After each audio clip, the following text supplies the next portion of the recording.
Anticipado el acuerdo con el Fondo Monetario Internacional que fue confirmado por el gobierno y por el propio organismo de crédito. Por eso, para analizar el tema, ya está con nosotros Florencia Gutiérrez, es analista económica del CEPA, del Centro de Economía Política. Florencia, gracias por estar con nosotros. No, gracias a ustedes por la invitación. La pregunta primera no es la más fácil, pero bueno, ¿es el mejor acuerdo al que podía llegar Argentina con el Fondo Monetario? Bueno, en la instancia en la cual estaba la economía argentina, ¿sí?, con una enorme falta de reservas, con vencimientos con el Fondo Monetario que estaban llegando y superaban los 2.800 millones de dólares, Argentina logró un acuerdo que por lo menos no condiciona en cuanto a reformas estructurales como le pidió el Fondo Monetario a otros países. En ese marco, digo, era necesario alcanzar un acuerdo con el Fondo Monetario Internacional. Obviamente tengo que hacer la aclaración que nunca es bueno estar con el Fondo Monetario en el país, es una pérdida de soberanía económica muy fuerte y lo vamos a ver en las revisiones trimestrales, nos guste o no nos guste, no es la culpa de este gobierno que trajo el Fondo Monetario. Revisiones que son obligatorias, porque estábamos leyendo por allí que son prácticamente trimestrales y son 10 revisiones trimestrales. Estamos hablando de mínimamente por lo menos 2 años de revisión. ¿Y qué revisan, trimestral, ¿no? ¿Qué es lo que van a mirar? Sí, bueno, primero aclarar, como el Fondo Monetario te tiene que girar los desembolsos para que vos le puedas pagar justamente el stand-by que tomó Mauricio Macri en el 2018, para que ellos te giren los desembolsos, vos tenés que cumplir con metas que se acordaron, que son las que vamos a conocer con los detalles más finos en este memorándum que entra al Congreso. En términos generales tiene metas fiscales, monetarias y algunas metas de política económica, por eso yo digo las pérdidas de soberanía en cuanto a que vos las vas a tener que cumplir sí o sí, entonces te limita tu capacidad de decisión en cuanto a las políticas que vos querés aplicar. Son 10 las revisiones porque van a ser cada 3 meses y son los primeros 2 años y medio, o sea, hasta el 2024. Después Argentina empieza a pagar, porque ahora el Fondo Monetario nos da la plata, pero vos después la tenés que devolver, esa plata. Y ahí el programa de facilidades extendidas, vamos a tener 4 años de gracia, se empieza a pagar después, o sea que vamos a terminar en el 2034 de todo este lío. Ahora, ¿qué pasa con las metas, no? Porque, bueno, sabemos que el acuerdo que firmó el expresidente Mauricio Macri no era solo por el endeudamiento, sino que era una financiación y una cancelación imposible de afrontar. Digo, 20.000 millones de dólares este año, 22.000 millones de dólares el año que viene. ¿Este acuerdo es posible de cumplir? Sí, a ver, este acuerdo te permite ganar tiempo, eso es algo importante porque vos necesitas fortalecer, como yo les decía, el nivel de reservas que hoy está en una situación muy crítica. Te pide, a ver, si uno mira, vamos a los números directamente, ¿sí? La reducción fiscal que te pide es de 1 punto, por ejemplo, para este año 2022. ¿Es incumplible? No, no es incumplible. De hecho, solamente con los subsidios al sector, a las tarifas, vos vas a tener un ahorro del 0,6 puntos de Producto Bruto Interno. O sea, más de medio punto ya tenés cubierto con eso. Después, Argentina puede mejorar el nivel de recaudación, por ejemplo, que creo que es el objetivo del gobierno, no es acortar el gasto vía un ajuste fuerte, sino mejorando el nivel de recaudación que te permita financiar ese déficit. Entonces, no es incumplible en términos generales, pero bueno, vas a tener que hacer una determinada, no digo la palabra ajuste, pero una reducción en términos fiscales. El aumento de tarifas no es menor. No, el aumento de tarifas, no es menor. Yo siempre digo, hay que mirarlo en el contexto en donde venimos. 2020 con congelamiento, 2021 con aumento de 1 dígito. Bueno, 40% se va a sentir en el bolsillo el aumento de las tarifas. Porque no es el único aumento, además. Y claro, y ese es el punto central, ¿no? Si uno dice, bueno, me aumenta 40% las tarifas, pero me aumenta 50% el alquiler y me aumenta también los alimentos y me aumenta la nafta. Entonces, en todo ese paquete, bueno, es un Ahora, Florencia, también importante. Es cierto que el gobierno, antes de avanzar con el entendimiento, ya hablaba de una segmentación tarifaria y que era necesario reducir los subsidios, sobre todo a los sectores que están económicamente más acomodados y que pueden afrontar, es más, deberían afrontar un aumento de tarifas para poder sostener las tarifas congeladas para los sectores más vulnerables.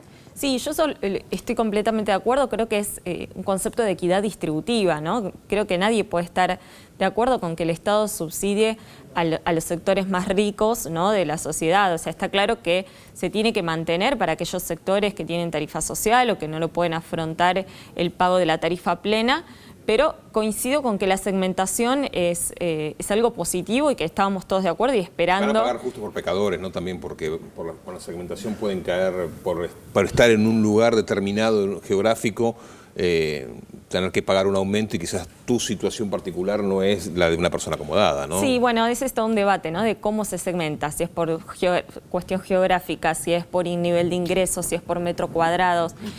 Yo creo que ahí sí quiero ver algunos detalles más finos, porque si bien ahora se habla del coeficiente de variación salarial, que va a ser hasta el 40% del coeficiente o el 80% del coeficiente, no queda del todo claro, por ejemplo, el 10% más rico, ¿no? ¿Qué se va a tener en cuenta para determinar el decil más alto? Porque si uno mira INDEC, no tiene sentido mirar la encuesta.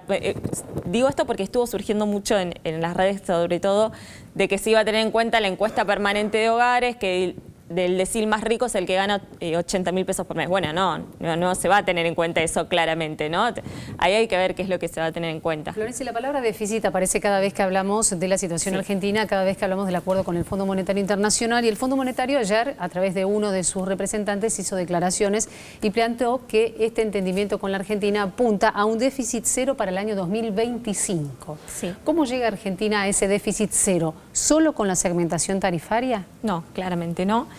Es una de las exigencias del Fondo Monetario en cada uno de los países que va. Te dice tenés que ir a la convergencia fiscal, que es esto, llegar al déficit cero.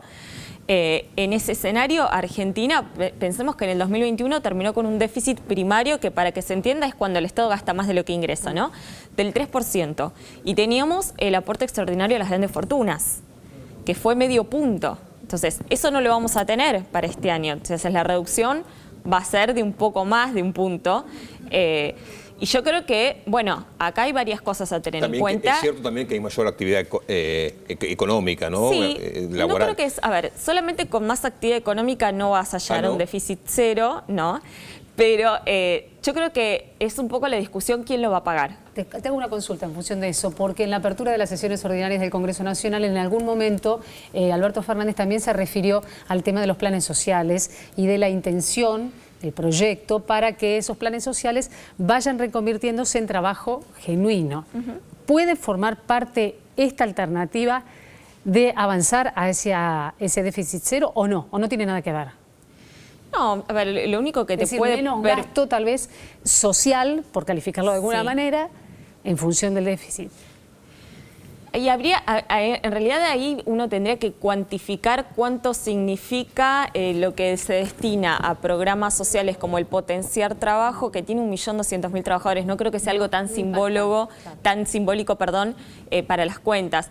Yo creo que eso, a ver, obviamente uno va a tener la segmentación en tarifa, decía, es medio punto del Producto Bruto Interno, te está pidiendo el fondo una mejor administración tributaria. Yo creo que ahí hay que apuntar, por ejemplo, a la evasión y a la ilusión fiscal. AFIP va a jugar ahí un papel importante, ¿no? Porque sabemos que todo lo que sea evitar ingresos que no llegan al Estado, bueno, ese es un punto central.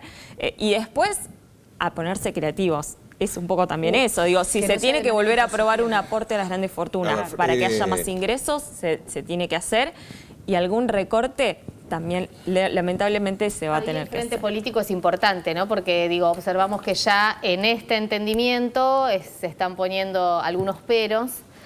Y si hay alguna reforma que probablemente tenga que pasar por el Congreso y que sea más estructural, por ejemplo, que sea permanente el aporte de las grandes fortunas, bueno, habrá que ver cómo se afronta el quiebre político que hay en el Congreso, ¿no?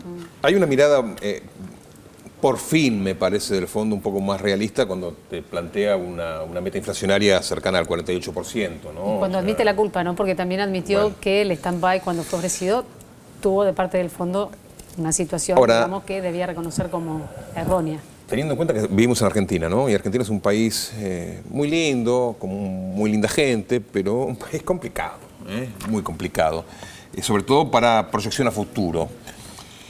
Y estamos hablando en hipotético, de todo lo que pasaría, lo que debería hacer Argentina, de lo que nos plantea el fondo, cómo podríamos cumplir.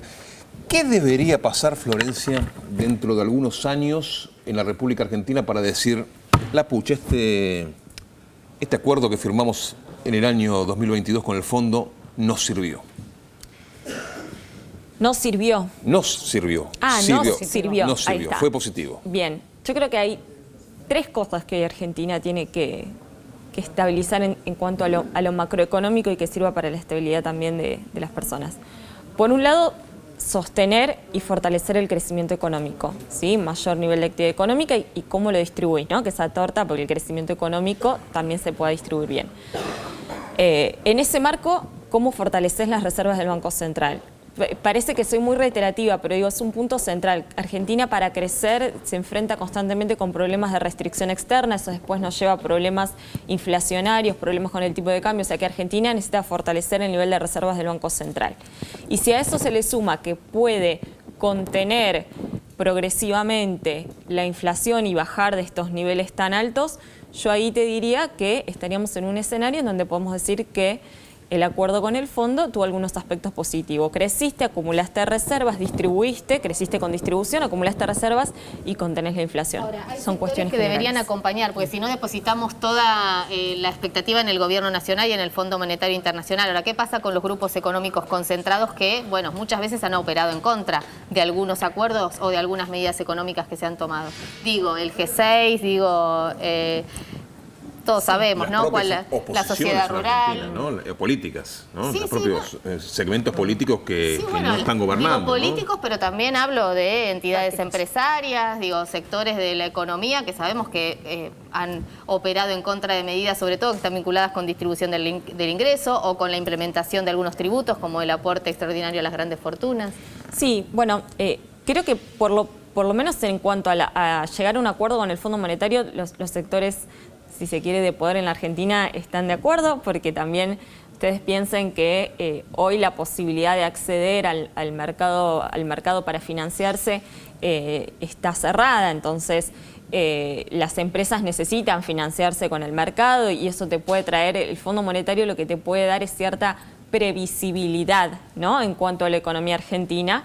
Y te puede permitir acceder a los mercados. Digo, en ese punto el sector concentrado de poder económico en la Argentina puede ver lo positivo. Obviamente, yo creo que por más de que estén expresiones de buena voluntad y todo eso, no creo que estén a favor de que Argentina plantee una reforma tributaria progresiva, por ejemplo, que es lo que vos estabas diciendo. Bueno, ahí se va a tener que dar otra discusión en el Congreso de la Nación, pero bueno, son sectores que tienen mucho poder, hacen corridas, tienen poder de fuego para hacer corridas cambiarias. Digo, es un escenario complejo, pero creo que por lo menos en cuanto a lo que se está negociando con el Fondo Monetario Internacional, creo que son sectores que están a favor, ¿no? Nos permitimos quedarnos con el último punto, inflación. Sí. Porque, bueno, el propio Fondo Monetario Internacional avisó una inflación de entre el 38 y el 48% para nuestro país durante este año, que no es exactamente el mismo porcentaje que aparece en el presupuesto que no fue votado, claramente, en el presupuesto 2022 para la Argentina. Pero se trata de justamente un reconocimiento de parte de un organismo internacional de una problemática que el país lamentablemente no va a poder por lo menos solucionar durante este 2022. Solucionar en cuanto a reducir el índice, no decimos llevarlo a cero ni a un dígito, ¿no? Sino reducir ese porcentaje. Bueno, a ver, primero venimos con una inercia inflacionaria muy alta, o sea que pensar en que va a bajar la inflación, como decías vos, a un dígito, bueno, no, sería un shock muy fuerte y nunca fue positivo para la economía argentina. El fondo reconoce una multicausalidad, pero es verdad que cuando uno mira el comunicado apunta a reducción de la emisión monetaria, a la reducción del déficit y no dice nada de los sectores concentrados, oligopólicos, con posibilidad de formar precios en la Argentina. Digo, están a favor de los controles, qué sé yo, pero en el comunicado no expresaron nada. Tiene una mirada monetarista del problema inflacionario que, como yo creo, es multicausal en la Argentina. Y te cierro con esto, digo, porque este año va a ser complejo en términos inflacionarios. Primero, por el impacto de los precios internacionales de las commodities, de los alimentos. Sabemos que tanto Rusia como Ucrania son exportadores de maíz de trigo. Eso impacta en la harina, en los fideos para nosotros, ¿no? En ese marco ya está sucediendo con el trigo, ¿no? Está sucediendo, es importante el desacople. Sabemos que, bueno, se negaron ya las retenciones y todo eso. Lo único que se habla es de un fideicomiso del trigo. No sé qué tanto impacto puede tener, pero eso genera un impacto en la economía interna. Puede aumentar el petróleo, se nos puede llegar a aumentar el combustible. Sumado al aumento de las tarifas, son todos combustibles para la inflación, sumado a que el tipo de cambio, si bien el Fondo Monetario no te pide una devaluación brusca, lo cual es positivo, sí te pide que el tipo de cambio esté competitivo, entonces va a acelerarse junto con el ritmo de inflación. En ese marco, el panorama no es sencillo en términos inflacionarios. Yo creo que vamos a estar en un valor que supera ampliamente lo que estaba en el presupuesto que no se aprobó. Bien. Hay mucho para hablar. y vamos a seguir conversando porque esto recién comienza. Claro. Flor, gracias. Gracias a ustedes. Bien.